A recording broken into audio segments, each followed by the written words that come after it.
Hello friends, welcome to my YouTube channel. तो discuss करेंगे SST के कुछ क्वेश्चंस को जो कि हिस्ट्री से लिए गए हैं और आपके पेपर 1 और पेपर 2 दोनों के लिए सहायक भी हैं। तो चलिए स्टार्ट करते हैं आज की वीडियो को और देखते हैं महत्वपूर्ण श्रृंखला का पहला प्रश्न। तो प्रश्न है, निम्न में से कौन सा सिंधु समाज का सबसे मानकीकृत उत्पाद था? तो सिंधु समाज का जो सबसे मानकीकृत उत्पाद था वह था ईंट। जो ईंटें बनाई जाती थी सिंधु समाज में वो एक निश्चित अनुपात में बनाई गई थी और इनकी जो लंबाई, चौड़ाई और मोटाई का अनुपात था वह भी निश्चित होता था। तो क्या होता था लंबाई, चौड़ाई और मोटाई का अनुपात? तो 4 संबंधे 2 संबंधे 1 का अनुपात था। ठीक, तो इस क्वेश्चन का जो राइट आंसर होगा ऑप्शन नंबर सी होगा, ईंटें। नेक्स्ट क्वेश्चन है, वक्राकार ईंटें सिंधु सभ्यता में कहाँ से मिली हैं? तो वक्राकार जो ईंटें प्राप्त हुई हैं सिंधु सभ्यता में वो प्राप्त हुई हैं चन्हूदड़ों से। चन्हूदड़ों एक ऐसा स्थल था जहाँ से प्राप्त हुआ है वक्राकार ईंटें और इस स्थल की जो खोज हुई थी वह हुई थी 1931 में। और किनके द्वारा हुई थी? तो गोपाल मजूमदार के द्वारा। और चन्हूदड़ों से वक्राकार ईंटों के तो साक्ष्य मिले ही हैं, साथ ही साथ प्रसाधन सामग्री भी प्राप्त हुई थी। प्रसाधन सामग्री मीन्स श्रृंगारदान। ठीक, तो ऑप्शन नंबर जो सी है इस क्वेश्चन के लिए राइट आंसर होगा चन्हूदड़ों। नेक्स्ट क्वेश्चन है, किस स्थान पर मृतक को प्रायः उत्तर की ओर सिर करके दफनाया जाता था? तो ताम्र पाषाणिक स्थल नाम है इमाम गांव। तो इनाम गांव जो है महाराष्ट्र राज्य में स्थित है और यहाँ से कब्र के साक्ष्य मिले थे जिनमें मृतक को उत्तर दक्षिण दिशा में दफनाया गया था और मृतक का जो सिर होता था वह उत्तर की ओर था। ठीक, तो इस क्वेश्चन का जो राइट आंसर होगा ऑप्शन नंबर ए यानी कि इनाम गांव। नेक्स्ट क्वेश्चन है, सिंधु घाटी सभ्यता की लिपि है। तो सिंधु घाटी सभ्यता से लिपियां तो मिली हैं लेकिन उनका वाचन अभी तक नहीं हो पाया है और इसलिए इसे अवाचनीय कहा जाता है। तो जो सिंधु घाटी सभ्यता की लिपि है उसको अवाचनीय लिपि कहा जाता है। तो इस क्वेश्चन का राइट आंसर होगा option number A. Next question है, ऋग्वेद काल में कौन से 3 देवता विशेषकर प्रमुख थे? तो ऋग्वेद काल के प्रमुख 3 देवताओं का नाम पूछा है। तो ऋग्वैदिक काल के 3 प्रमुख देवता थे अग्नि, इंद्र और सोम। और ऋग्वेद का जो 9वां मंडल है वह सोम देवता को समर्पित भी है। और ऋग्वेद में इंद्र जो थे वह सबसे प्रमुख देवता थे और इनका जो उल्लेख है वह ऋग्वेद में 250 बार हुआ है। यानी कि इंद्र का उल्लेख ऋग्वेद में 250 बार और अग्नि का 200 बार और सोम का उल्लेख जो है वह 114 बार मिलता है। तो इस क्वेश्चन का जो राइट आंसर होगा वह होगा ऑप्शन नंबर बी यानी कि अग्नि, इंद्र और सोम। अब देखते हैं नेक्स्ट क्वेश्चन, निम्न में से शहरों के किस युग में अग्नि कुंड मिले हैं? तो सैंधव स्थल, कालीबंगा और लोथल से अग्नि कुंड के साक्ष्य जो हैं प्राप्त हुए हैं। यह कुंड धार्मिक कर्मकांडों का साक्ष्य प्रस्तुत करता है और जो कालीबंगा है वह राजस्थान में घग्गर नदी के किनारे स्थित था और लोथल गुजरात राज्य में भोगवा नदी के किनारे स्थित एक पत्तन नगर था। और इसके साथ ही साथ लोथल से गोंदीवाड़ा के साक्ष्य प्राप्त हुए हैं और धौलावीरा से स्टेडियम यानी कि खेल का जो मैदान होता है उसको स्टेडियम कहते हैं, उसके साक्ष्य जो हैं प्राप्त हुए हैं। तो प्रश्न में पूछा है अग्निकुंड के साक्ष्य, तो अग्निकुंड के जो साक्ष्य हैं वो मिले हैं कालीबंगा और लोथल से। तो ऑप्शन नंबर ए जो होगा राइट आंसर होगा। नेक्स्ट क्वेश्चन है, निम्न में से किस सिंधु घाटी शहर के 2 के स्थान पर 3 हिस्से हैं? यानी कि जो भी सिंधु घाटी शहर के साक्ष्य मिले हैं सभी 2 हिस्सों में बटे थे, लेकिन एक जो स्थल है उसको 3 भागों में बांटा गया है। तो वह कौन सा स्थल है? तो सिंधु सभ्यता के शहर जो हैं सामान्यतः 2 भागों में बटे हुए थे, लेकिन जो धौलावीरा शहर था वह 3 भागों में बटा था। और कौन कौन से भाग थे? तो दुर्ग, मध्य और निचला नगर। और धौलावीरा जो है वह गुजरात राज्य में स्थित था और धौलावीरा से ही प्राप्त हुआ है स्टेडियम के साक्ष्य, यानी कि खेल के मैदान के साक्ष्य। तो ऑप्शन नंबर जो डी है राइट आंसर होगा इस क्वेश्चन के लिए, धौलावीरा। नेक्स्ट क्वेश्चन है, महाराजा धीराज की उपाधि धारण करने वाला प्रथम गुप्त शासक कौन था? तो महाराजा धीराज की उपाधि धारण करने वाला प्रथम गुप्त शासक था चंद्रगुप्त प्रथम। और चंद्रगुप्त प्रथम ने 319 ईस्वी से 350 ईस्वी तक गुप्त वंश का प्रथम स्वतंत्र शासक रहा और इसी के द्वारा सबसे पहले महाराजा धीराज की उपाधि धारण की गई थी। जबकि चंद्रगुप्त द्वितीय ने शक विजय के उपलक्ष्य में विक्रमादित्य की उपाधि धारण की थी। ठीक, तो महाराजा धीराज की उपाधि धारण की थी चंद्रगुप्त प्रथम ने और विक्रमादित्य की उपाधि धारण की थी चंद्रगुप्त द्वितीय ने। तो इस क्वेश्चन का राइट आंसर होगा ऑप्शन नंबर सी।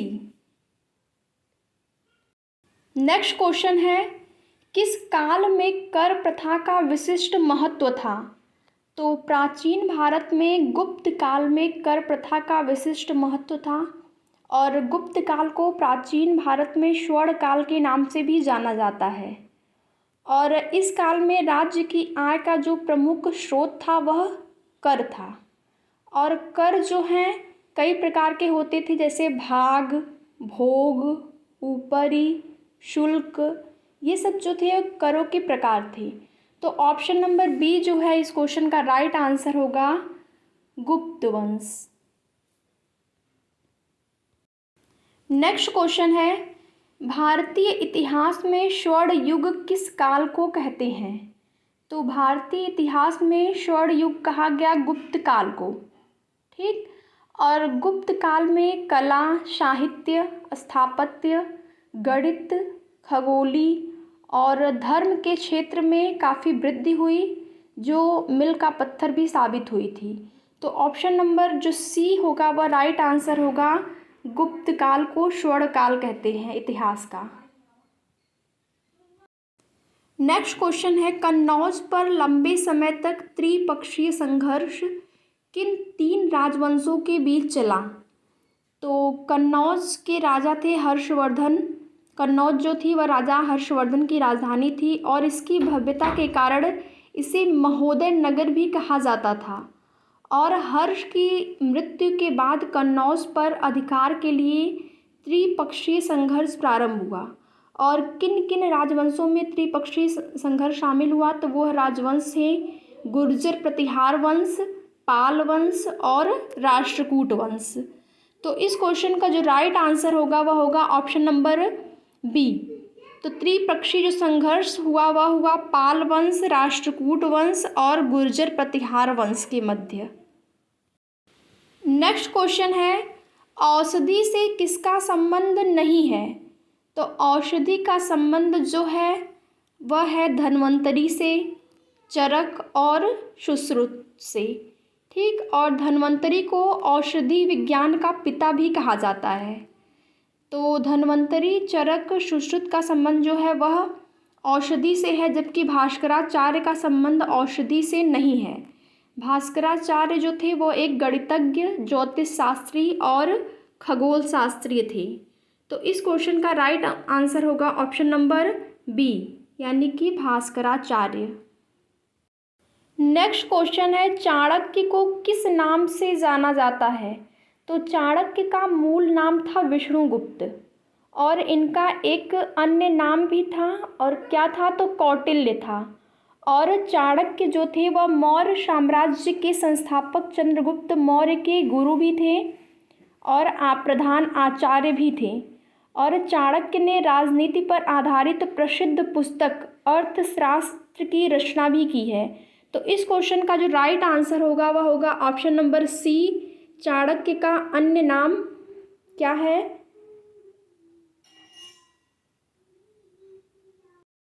तो ऑप्शन नंबर सी जो है राइट आंसर होगा। नेक्स्ट क्वेश्चन है, किस मौर्य सम्राट ने जैन भिक्षु बनने के पश्चात सिंहासन त्याग दिया? तो मौर्य साम्राज्य के संस्थापक थे चंद्रगुप्त मौर्य, और चंद्रगुप्त मौर्य ने अपने जीवन के अंतिम समय में अपने पुत्र के पक्ष में सिंहासन त्याग दिया और अपने गुरु, इनके गुरु का नाम था भद्रबाहु, तो गुरु भद्रबाहु से जैन दीक्षा ग्रहण की और श्रवण बेलगोला पहाड़ी पर चले गए हैं और वहीं पर संलेखना क्रिया के द्वारा, संलेखना क्रिया क्या होती है? तो संलेखना क्रिया जो होती है यानी कि अन्न और जल का त्याग कर देना, तो संलेखना क्रिया के द्वारा इन्होंने अपने शरीर का त्याग कर दिया। तो इस क्वेश्चन का राइट आंसर होगा ऑप्शन नंबर ए, यानी कि चंद्रगुप्त मौर्य। नेक्स्ट क्वेश्चन है, अंतिम मौर्य शासक कौन था? तो अंतिम मौर्य शासक था बृहद्रथ, और बृहदत्त की हत्या करके उसके सेनापति ने पुष्यमित्र शुंग, यानी कि बृहदत्त का सेनापति था पुष्यमित्र शुंग, और पुष्यमित्र शुंग ने बृहदत्त की हत्या करके शुंग वंश की स्थापना की। तो इस क्वेश्चन का राइट आंसर होगा ऑप्शन नंबर डी, यानी कि बृहद्रथ। नेक्स्ट क्वेश्चन है, अशोक के अधिकतर अभिलेख निम्नलिखित लिपियों में से किसमें लिखे गए थे? तो अशोक के जो अभिलेख थे वह ब्राह्मी, खरोष्ठी, ग्रीक और आर्माइक आदि लिपियों में लिखे गए थे, परंतु ब्राह्मी लिपि में सर्वाधिक अभिलेख लिखे गए हैं। तो ऑप्शन नंबर जो डी है राइट आंसर होगा ब्राह्मी लिपि। नेक्स्ट क्वेश्चन है, भारतीय इतिहास में पहली बार लोगों के जन्म एवं मृत्यु का पंजीयन किस काल में किया गया? तो मौर्य काल में पहली बार भारत में जनगणना कराई गई और इसके तहत लोगों ने पहली बार जन्म एवं मृत्यु का पंजीयन कराया, जिसका जो मुख्य उद्देश्य था वह था ज्ञात जनसंख्या के आधार पर उचित कर व्यवस्था को लागू करना। ठीक, तो ऑप्शन नंबर जो डी है वह राइट आंसर होगा मौर्य काल में। नेक्स्ट क्वेश्चन है, मौर्य शासक अशोक द्वारा लड़ी गई लड़ाई का स्थल कलिंग वर्तमान में कहाँ पर है? तो कलिंग जो है वह वर्तमान में उड़ीसा राज्य में स्थित है। तो ऑप्शन नंबर जो डी है वह राइट आंसर होगा उड़ीसा। नेक्स्ट क्वेश्चन है, शाहबाजगढ़ी में अवस्थित अशोक के शिलालेख हैं तो किस लिपि में लिखे गए हैं? शाहबाजगढ़ी में अवस्थित अशोक के शिलालेख, यह पूछ रहा है इस प्रश्न में। तो शाहबाजगढ़ी पाकिस्तान के पेशावर ज़िले में स्थित है और यहाँ से अशोक के शिलालेख प्राप्त हुए हैं, और इन शिलालेख की जो लिपि है वह खरोष्ठी है। ठीक, पाकिस्तान स्थित जो शाहबाजगढ़ी व मानशहरा को छोड़कर जितने भी शिलालेख जो हैं वह अशोक के प्राप्त हुए हैं वे सभी ब्राह्मी लिपि में लिखे गए हैं, और शाहबाजगढ़ी व मानशहरा के शिलालेख जो हैं वह खरोष्ठी लिपि में हैं, और बाकी जो सभी अभिलेख हैं वह ब्राह्मी लिपि में लिखे गए हैं।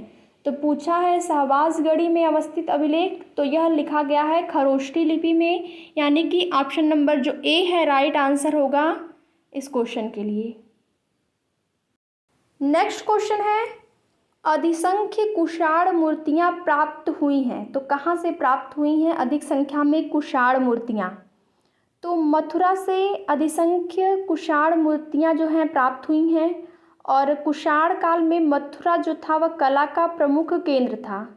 यहाँ से अनेक स्तूप, विहार और मूर्तियों का निर्माण हुआ, और यहाँ से अनेक हिंदू, बौद्ध एवं जैन मूर्तियाँ प्राप्त हुईं।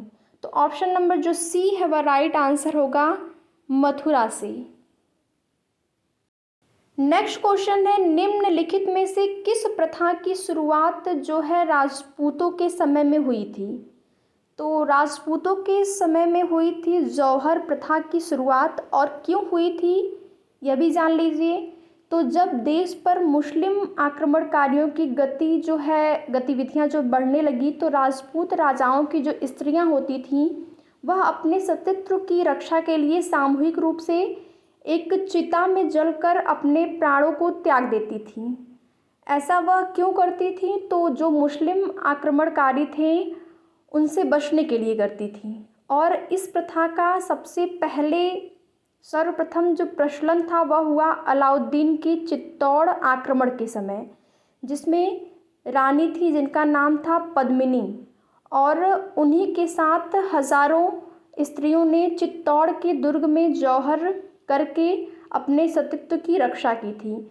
तो ऑप्शन नंबर इस क्वेश्चन के लिए राइट आंसर होगा जौहर प्रथा। ठीक, तो आशा करती हूँ आप लोगों को आज की महत्वपूर्ण श्रृंखला पसंद आई होगी। तो अगर वीडियो पसंद आए तो वीडियो को लाइक, शेयर और चैनल को सब्सक्राइब करें। Thank you.